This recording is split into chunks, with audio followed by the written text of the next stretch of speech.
Today I will try my best to give a view of the evolution of China's university campus morphology. This grammar shows the structure of this lecture. The spatial schema about the Holy Land of Education, the establishment of modern university, the inspect of the Soviet model. All of this, the influence lasts till to present. Let's begin with the spatial schema about the Holy Land of Education from 200 BC to the present. In the Book of Rites, thought to be finished 2,000 years ago in Han Dynasty, there was a record about the educational system. For the rich families, there was a private school. For neighborhood, there was a school called Xiang. For larger districts, there should be a school called Xu. And in capitals, there was the college. The map shows the location of the Guozijian. And the photo taken 1943 shows the relationship between the college Guozijian and the fabric of the city. Now we come to the establishment of modern university from 1911 to the present. The academic system of ancient China ended together with the Qing dynasty, and only after that the modern university by means of subject setting come to appear. At first there were two kinds of modern university. One is the public university held by central government or local government. The other is church university. This is the famous church university, Jinling University. We can see the whole master plan is influenced both by the Chinese tradition and by the Virginia University, which was thought to be the most university at the time. Impact of a Soviet model.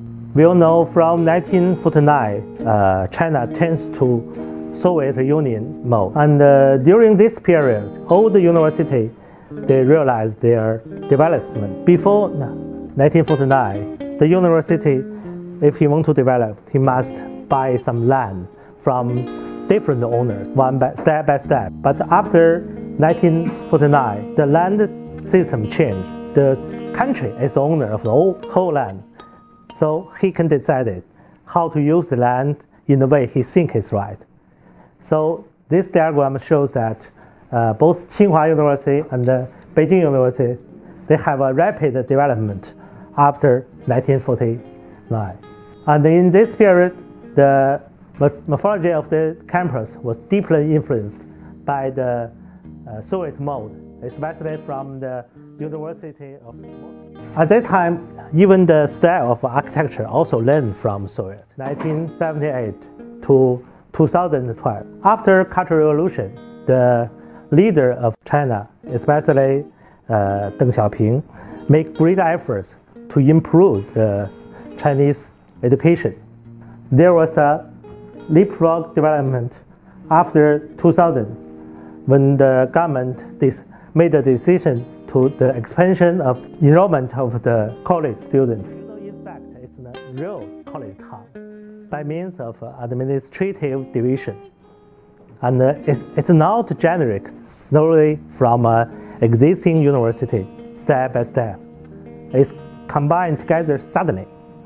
And in fact, I think we should call it University Park. And this is Zhengzhou, the capital of Henan province. He has at least 4 university parks. I would like to mention the challenges for the present and for the future. Due to the speed of the development, China's university campus have no time to think carefully about all the details. So in the future, they must face some challenges. How to meet the increasing need for scientific and technological innovation. And for the top university, lack of the space for future development. And for some other universities, insufficient enrollment due to the low birth rate, and still some new demand from the country and the society. On a smaller scale, the same thing occurred here. But the interesting thing about it is, in terms of society's views of the role of a college, was quite interesting and very much influenced by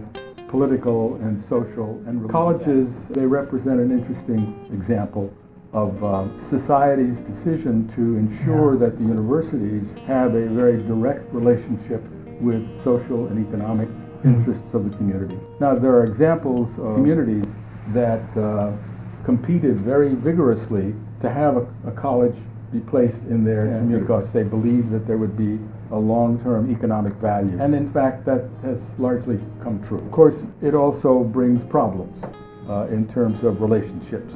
And those communities where they worked carefully to ensure that there was reasonable peace and security between the two communities, you'll find that they are quite comfortable. Also, you'll find that most of those universities do not use a closed plan. You'll find that most of them use an open plan. They were less concerned about the intrusion of urban life into the campus. They were much more comfortable about having essentially easy access from any direction.